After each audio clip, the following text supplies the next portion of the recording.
Fala galera, beleza? Vamos aqui para nossa aula 20, a última aula teórica que vamos ter esse semestre, esse ano na real, né? Que a gente vai tratar do equilíbrio de solubilidade, que é o assunto para fechar, né, a matéria de equilíbrio e darmos tchau para isso tudo e começar a revisão, tá? Claro que na próxima aula a gente vai ter aquela aula de exercícios, né? Mas acho que vai ser bem rapidinho, porque essas últimas duas aulas não tiveram tantas questões teóricas, né? Tipo, de conteúdo e tudo mais. Então, se vocês tiverem alguma dúvida, vocês podem dar que dou um jeito de encaixar na próxima aula e ficar tudo certinho, beleza? Mas é qualquer coisa eu procuro algum exercício, eu tiro da minha cabeça e a gente faz meio que uma revisão da aula 19 e aula 20, tá? E aí logo em seguida, revisão do ano inteiro, tá? Principalmente focando naqueles assuntos que mais caem nos vestibulares que vão acontecer primeiro, que eu acho que é o Unicamp FUVEST e depois o Enem.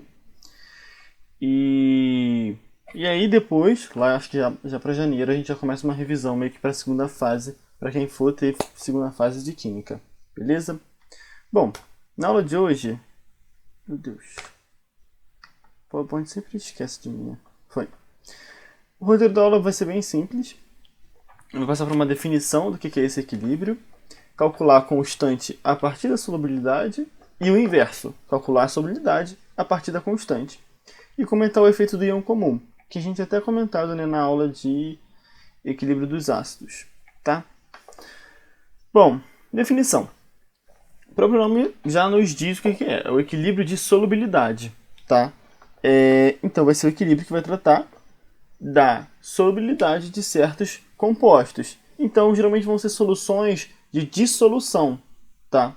Porque sempre que a gente trabalha equilíbrio, geralmente a gente trabalha com coisas que têm um equilíbrio muito baixo, né? Com os ácidos, a gente trabalhava principalmente com o equilíbrio dos ácidos fracos.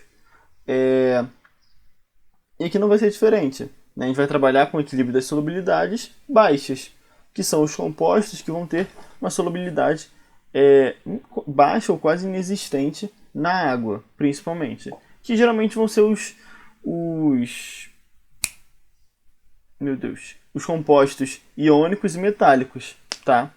Então eu coloquei aqui que a gente vai ser as reações de dissolução, porque as ligações metálicas e iônicas, elas dissolvem, né, na água, diferentemente de ácidos e bases, quer dizer, os ácidos, né, que ligações covalentes que ionizam em água, tá? Quer dizer que a gente vai ver só equilíbrio de solubilidade para essas questões, né, de compostos iônicos. Não, pode ser que apareça, né, uma solubilidade de um composto gasoso, por exemplo, né? A gente colocar o gás amônia em água e ele solubilizar, tá? Mas não é muito comum. Geralmente vai aparecer o equilíbrio iônico, o equilíbrio de solubilidade para compostos iônicos, tá? Que vão dissolver em água, se separando num íon positivo e num íon negativo, tá? E aí, a gente monta um equilíbrio genérico para poder ter uma noção de como que acontece essa reação, tá? E, como é um equilíbrio, ele vai ter sua constante. Então eu coloquei aqui embaixo, né, um composto, o C de cátion e o A de ânion, para facilitar, né? Que o cátion é o íon positivo e o ânion é o íon negativo. Então a gente coloca CXAY, tá? Esses X e Y são as quantidades genéricas, que vai dar, como a gente tem CX, vai ser XC. E a carga dele vai ser Y+, tá? Por aquela regra do cruzadinho, que acho que vocês devem ter visto com pita, né? Para determinar meio que o NOx, e nesse caso a carga, né? Porque é uma ligação iônica de um composto, você pode pegar pela quantidade que tem dele, né? Porque aí você coloca o Y que está aqui no Azinho como a carga do X, do C, quer dizer. E o X que está no C, você coloca como a carga do A, tá? Porque aí você vai ter uma carga final, aqui X vezes Y, e aqui Y vezes X. Como um é positivo e outro negativo, elas se cancelam, então dá tudo certo, tá? Então você vai ter X, C, Y+, e Y, A, X-, tá? Esse aqui é o composto de solubilidade comum. Você vai ter um composto metálico, um composto iônico, sólido, você vai colocar ele em água, ele vai se dissolver, ele vai se dissociar em cátion e ânion, tá? Aí esses cátions e ânions já vão ser aquosos. Então o nosso KPS, que é a constante do produto de solubilidade, só que a gente fala geralmente equilíbrio de solubilidade, para poder condensar, vai ser o quê? Como qualquer outra constante, vai ser produto sobre reagente, elevado cada um ao seu coeficiente. Então vai ser o CY mais elevado a x, o AX menos elevado a y e o CX a y. Só que a única questão, como geralmente os reagentes eles são sólidos, eles não vão entrar na nossa constante, tá? Então geralmente a nossa constante ela vai ser só os íons produtos, tá? Que aí no caso seria o CY mais x e o AX menos y, tá bom? Por exemplo, se esse composto for 100% solúvel, ele vai ter um KPS muito grande, porque eu vou colocar 100 gramas do metal, ele vai formar 100 gramas, 100 gramas assim, com a estequiometria e tudo mais, tá? Vamos lá, ele bota 100 mols do composto, eu vou formar 100 mols de cada um dos produtos, tá bom?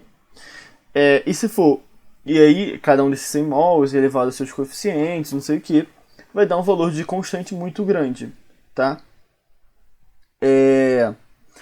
Enquanto que se for um composto muito insolúvel ou pouco solúvel, né, dos 100 mols que eu colocar, ele vai formar 1 mol, 0,001, e isso vai me dar uma constante no final bem baixa, tá? Então a gente consegue falar, se eu tiver uma constante alta, produto solúvel. Se eu tiver uma constante baixa, quer dizer que ele é insolúvel, tá bom? E a gente vai ver essa questão da solubilidade logo. Aqui. A solubilidade ela tem diversas unidades. Pode ser em grama por 100 ml de água, pode ser em grama por ml, grama por litro, até mesmo mol por litro, tá? Mas, geralmente, a gente vai trabalhar com a questão de grama a cada 100 ml de água, ou grama por mililitro. Porque, como são compostos pouco solúveis, essa unidade de grama por mililitro ou grama a cada 100 ml de água nos dão valores um pouco mais agradáveis. Então, ao invés de falar que ele é 0,001 grama por litro, eu posso falar que ele é 1 grama por ml, tá? Ou 100 gramas a cada 100 ml de água, tá? São valores um pouco mais agradáveis do que 0,001, né? Então, vamos calcular a constante a partir da nossa solubilidade, tá bom? Aí eu coloquei esse exercíciozinho aqui. A gente dispõe de um becker com água e hidróxido de ferro 2, o FeOH2. Colocando essa base no becker, que é um composto iônico, a gente percebe que uma parte vai se solubilizar e o resto vai ficar como corpo de fundo, ele vai ficar precipitado, tá? Como o reagente nunca entra na constante de solubilidade, às vezes não vai interessar tanto pra gente o quanto que tinha no início, porque, principalmente como é solubilidade baixa, se a gente colocar 1 grama, às vezes vai ser suficiente, tá? Então vamos lá. Sabendo que a solubilidade dela vale 0,0000143 gramas a cada 100 ml, que já é bem baixo, e a massa molar de 90 gramas por mol, calcule a constante de produto de solubilidade. Tá. É uma constante, é um equilíbrio, a gente vai ter a tabela IME. Coloca aqui a tabela IME. Hidróxido, o cátion, o ânion. No início, tanto o nosso reagente ele não vai importar, e os nossos produtos a gente finge que não tem, tá? Porque ele não diz nada, então não vai ter. Claro que o OH- até tem sempre, né, aquele 10 elevado a menos 7, que é da água, em pH neutro, mas geralmente não vai importar, tá bom? No nosso meio vai reagir S, e esse S aqui é o ponto-chave dessa aula de solubilidade. Porque o S, né, geralmente a gente trabalhava com X, só que como agora a gente está trabalhando com solubilidade, a gente vai usar o S, porque se eu colocar 10 gramas do nosso reagente, só pode reagir o quanto o sistema consegue dissolver, o quanto o sistema consegue solubilizar, que é justamente esse S, tá? Porque quando a gente trabalha com constante de produto de solubilidade, geralmente a gente vai estar trabalhando com situações em que a solução ela vai estar saturada. Se ela está saturada, a solubilidade do meio vai ser igual à solubilidade máxima, tá? Que é geralmente o que ele dá. Ele fala, a solubilidade é de tanto, essa solubilidade é o máximo, tá? Então, geralmente é o máximo que vai reagir, tá bom? Aí a gente vai colocar S, porque o ferro só tem um, então, como coeficiente, né? Então, um ferro vai ter um S. A hidroxila, ela tem duas hidroxilas, então a gente vai formar 2S, por questão de estequiometria, tá bom? O ferro é de 1 para 2 com a hidroxila, então vai ser uma solubilidade para 2 solubilidades. Aí eu posso falar que de hidróxido de ferro reage menos S. Mas isso, como não entra no final, eu nem boto, tá? Aí no nosso equilíbrio a gente vai ter S e 2S, tá bom? Então a nossa constante de produto de solubilidade, ela vai ser a concentração dos produtos elevado aos seus coeficientes, tá bom? Só que a gente não pode colocar, né, o S que nem ele deu aqui, porque constante de solubilidade ela é em relação à concentração, em grama por mol, tá? E a solubilidade que ele deu está em grama por 100 ml. Então a gente tem que fazer uma análise dimensional para poder transformar grama a cada 100 ml em mol por litro. E aí, esse novo valor de solubilidade em mol por litro, a gente vai jogar na constante dentro desse valor do S, tá bom? Que aí, como vai estar vai ter em mol por litro, vai dar o valor da constante direitinho. Então, foi o que eu coloquei aqui. A nossa solubilidade, ela é 0,000143 gramas a cada 100 ml. Então, grama a cada 100 ml. Para transformar em grama em mol, eu tenho que dividir pela molaridade, pela massa molar. Que aí eu estou dividindo por 90 gramas por mol, tá? E esse ml ele tem que sumir e virar 1 litro. Aí eu multiplico por 1000 ml sobre 1 litro, que é como se eu estivesse multiplicando por 1, tá? Porque 1000 ml é igual a 1 litro. Então, em termos de unidade, a gente está multiplicando por 1. Por mais que o valor, né, numérico não seja 1, tá bom? Então, fazendo essas contas, né, 0,00143 divididos por 90, né, vai dar uma certa massa, um certo número de mols, que multiplicado por 1000 e divididos por 100 vai dar uma certa quantidade em mol por litro, que é 1,59 vezes 10 elevado a menos 5 mol por litro. Tudo bem? Aí, a gente agora tem a nossa solubilidade em mol por litro. Basta jogar agora na constante. A nossa constante, ela é ferro elevado a 1, porque o coeficiente é 1, vezes OH menos elevado a 2, porque o coeficiente é 2. Ferro é S, OH menos é 2S. Então, S vezes 2S ao quadrado. Vai ficar S vezes 2S ao quadrado é 4S ao quadrado. Então, vai ficar 4S ao quadrado. 4S ao quadrado vezes S é 4S ao cubo, tá bom? Aí, agora, a gente vai substituir o valor de S que a gente tinha descoberto em mol por litro no valor da constante, de 4S ao cubo. Então, vai ficar 4 vezes 1,59 vezes 10 elevado a menos 5 ao cubo. 4 vezes 4,019679 vezes 10 elevado a menos 15. Tudo bem? Que é o valor desse cara ao cubo. Ou a questão vai te dar, né, quanto que ele é ao cubo, ou ele vai te dar, sei lá, um log, ou ele vai te dar um valor bem agradável, né? Então, ao invés de dar 1,59, ele vai te dar 2, que aí 2 ao cubo você sabe que é 8, que é um número bem mais fácil de trabalhar, tá? Mas, como é um exemplo, a gente está trabalhando aqui com números feios mesmo, que tem calculadora para resolver.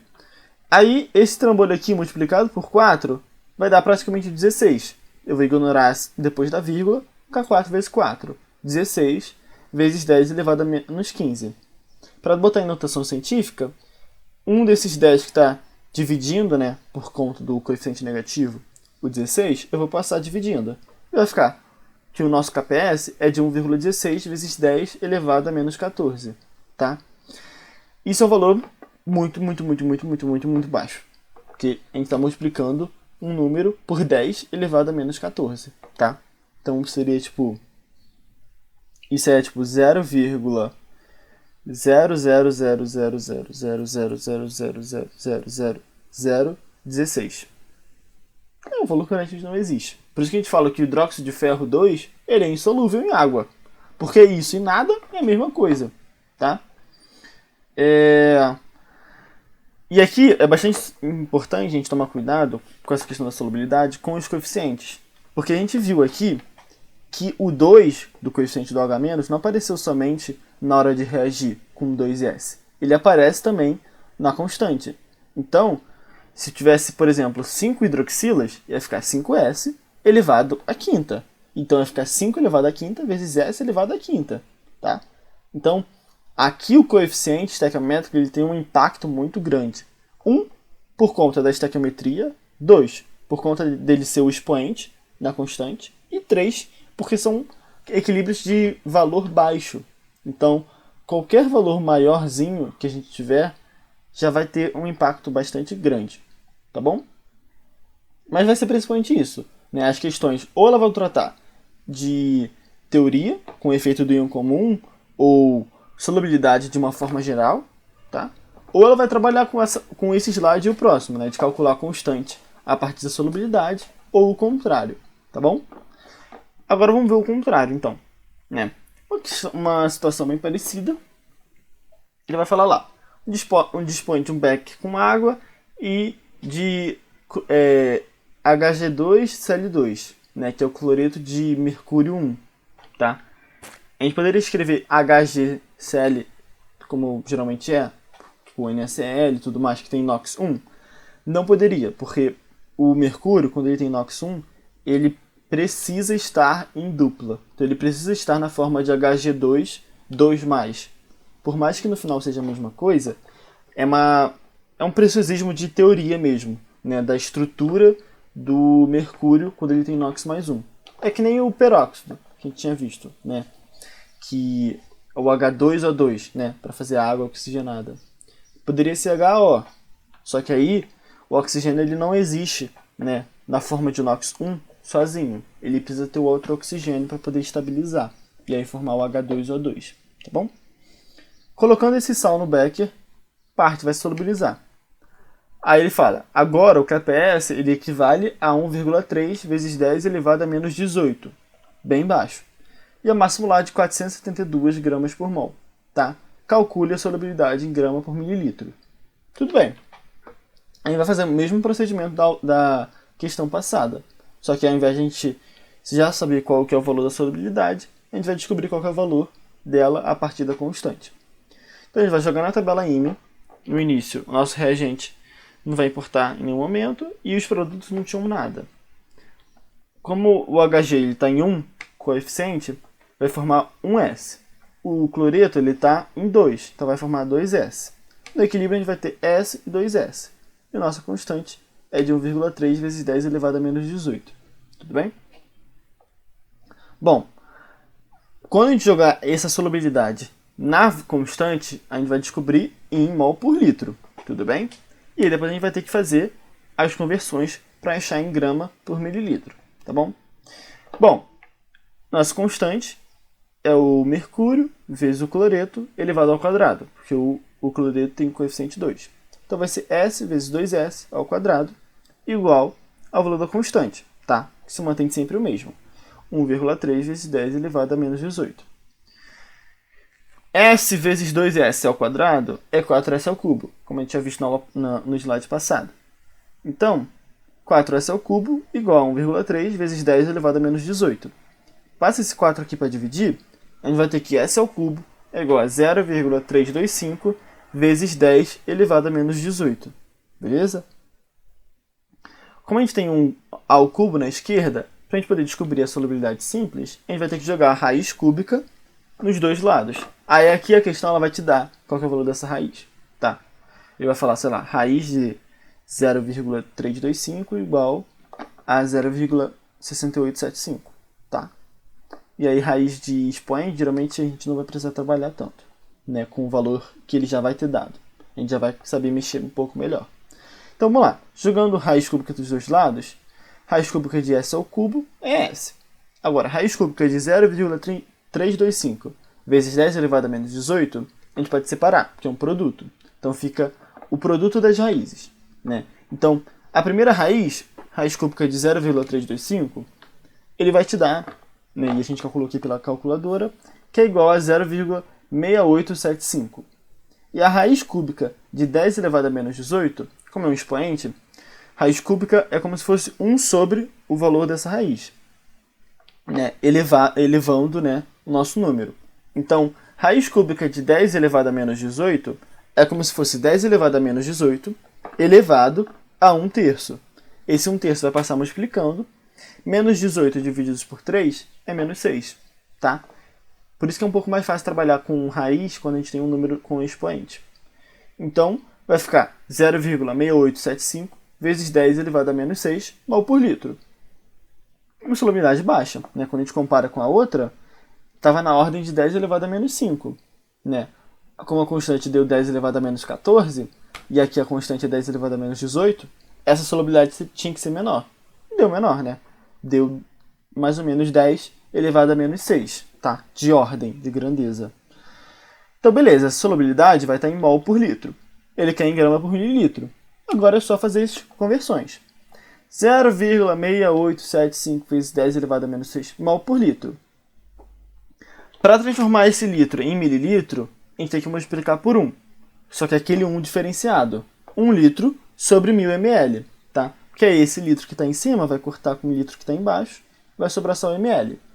Esse mol, para transformar em grama, a gente tem que multiplicar pela massa molar, que é grama sobre mol. 472 gramas sobre mol. Mol corta e sobra só a grama.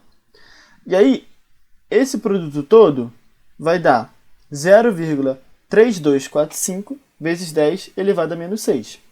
Botando em notação científica, a gente vai tirar uma dessas vírgulas e passar por expoente.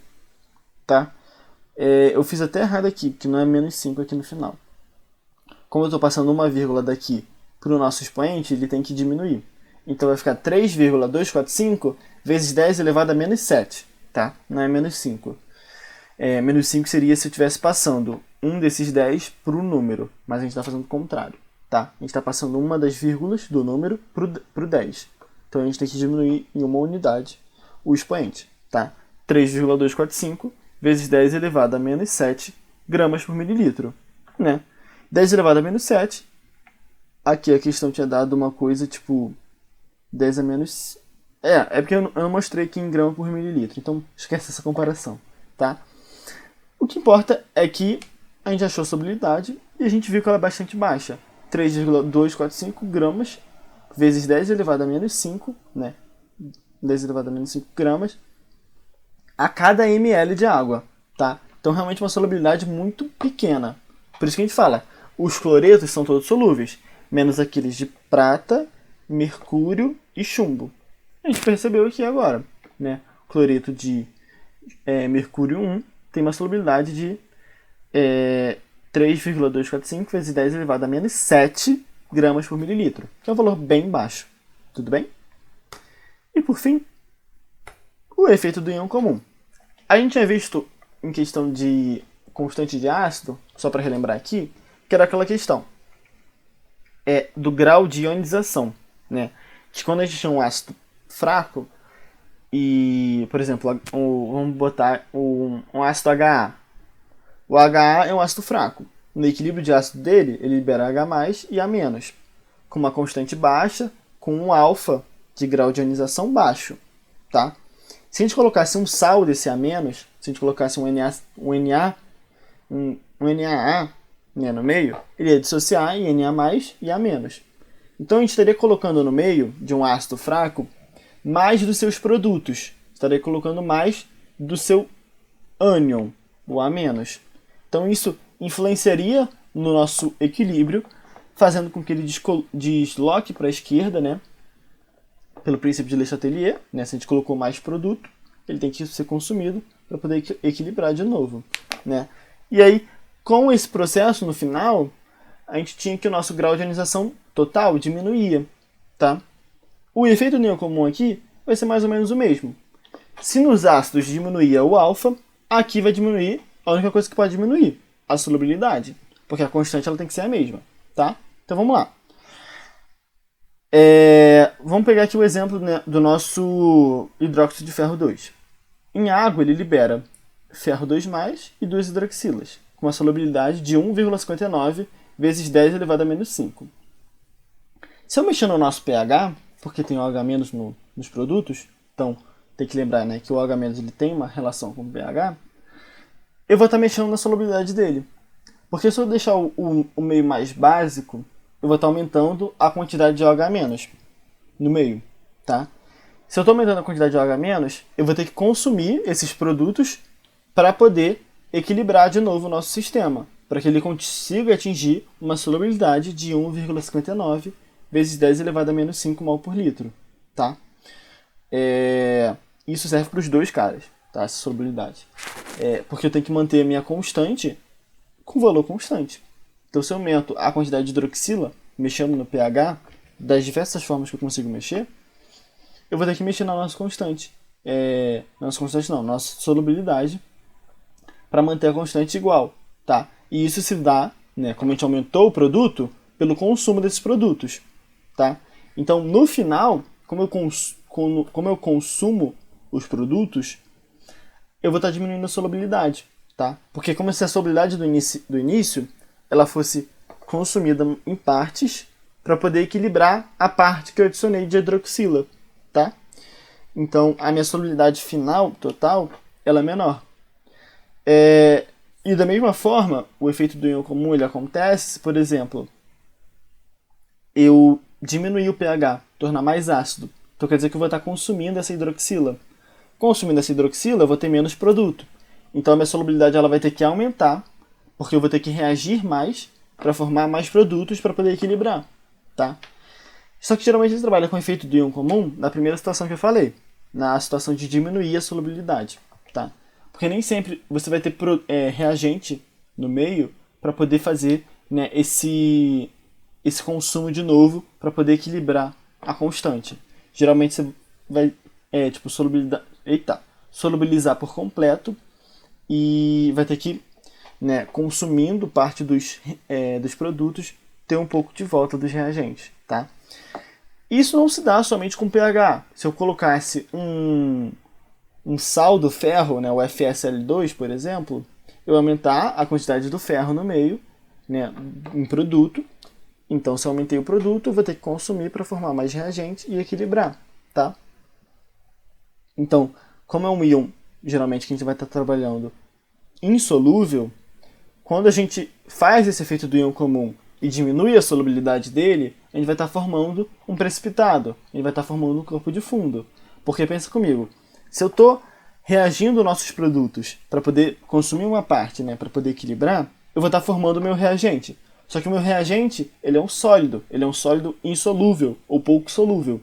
Se ele é insolúvel ou pouco solúvel, eu vou ter que, ao fazer essa operação, precipitar esse reagente, né? Esse hidróxido de ferro, na nossa situação, ele vai precipitar, né, na forma de sólido e vai ficar lá no corpo de fundo bonitinho, tudo bem? E é isso o efeito do íon comum. Ele vai te falar, a gente tem esse equilíbrio, ele estava no estado de equilíbrio, só que aí mexeu no pH. Aí você vai ver, mexeu no pH, de forma que aumentasse. Então se aumentou o pH, aumentou a quantidade de hidroxila no meio. Então quer dizer que a gente vai ter que consumir esses produtos para formar um reagente, e isso vai ter como consequência a formação de um corpo de fundo, pelo precipitado do nosso reagente. Né? Aí vai falar lá nas opções o que acontece visivelmente. Você vai falar, visivelmente a gente percebe a formação, né, de um corpo de fundo no fundo do recipiente, dado que o nosso reagente foi formado e, como ele é insolúvel, ele precipitou, tá? Vai ser mais ou menos isso, né? Aí aqui a gente acaba, né, nossas aulas teóricas. Peço até desculpa um pouco pela minha voz, porque eu tô com dor no dente, meu siso está inflamado, aí talvez até nem role aula ao vivo, né? Não sei como é que vai ser isso. Mas então, era isso, né? Essa aula de solubilidade, ela geralmente não cai tanto, porque é um assunto um pouco mais difícil e complicado, justamente pelos valores serem muito baixos, tá? Mas se for cair, vai cair nesses dois slides. Calcular a constante ou a solubilidade, tá? E se porventura for cair alguma coisa um pouco mais teórica, vai cair esse efeito do íon comum, tá? Se não cair nenhum desses três, Você vai ver equilíbrio de solubilidade num contexto, por exemplo, de pH, tá? Porque ele pode falar a solubilidade de um ácido, ou de um ácido não, de uma base, mas isso é muito, muito, muito difícil. Ou, o que seria mais provável, né, se não for nenhuma dessas três primeiras opções, é de aparecer solubilidade naquele contexto genérico que a gente tinha visto, né, nas aulas de solubilidade propriamente, tá? Só que aí ele pega aqueles conceitos de solubilidade do início e tá com uma reação no meio, né? Ele fala, bota essa reação do ferro, a solubilidade, e bota um gráfico de curva de solubilidade. E pergunta, se aumentar a temperatura, eu vou aumentar ou diminuir a solubilidade, tá? Mas geralmente vai acontecer esses primeiros três casos, tá? Esses dois últimos que eu falei são muito improváveis, tudo bem? Vocês vão ver até mesmo pela lista de exercícios, que ela vai estar um pouco menor, e ela vai focar principalmente nesses três primeiros pontos. Calcular constantes, calcular solubilidade, ou falar do efeito do íon comum, tudo bem? Aí na próxima aula, semana que vem, espero já estar de boa com o dente, a gente vai fazer uma aula de exercícios e vai pegar nesses pontos, junto com os pontos da aula passada de eletrólise, tá? E aí depois vai ser revisão, né? E aí vocês podem falar comigo o que vocês acham que preferem para essa questão de revisão. Se preferem que eu faça exercício, se eu retome teoria, ou algo assim, tá? Eu penso que talvez que eu vou fazer que nem eu fiz no primeiro semestre, e até na semana base, de, dependendo da questão, né, da matéria, fazer uma aula teórica, ou não, ou fazer só exercícios, e a partir dos exercícios relembrar conceitos teóricos, tudo bem? Esse segundo semestre acaba que a gente revisou muito durante o semestre pelas aulas de exercícios, então eu vou dar um pouco mais de prioridade para as matérias do primeiro semestre. Porque elas caem mais. 2, porque a gente passou já há muito tempo por elas. E 3, porque as matérias do segundo semestre a gente já deu uma revisada durante o próprio semestre, então fica um pouco mais fresco na mente de vocês, tá? Mas claro que eu vou passar por elas inevitavelmente, porque eu preciso passar durante a revisão, tudo bem? Então é isso, gente. Qualquer coisa vocês podem me chamar ou qualquer outra pessoa da Química, que a gente está 100% disponível. 100% disponíveis para vocês. Beleza? Beijão e bons estudos.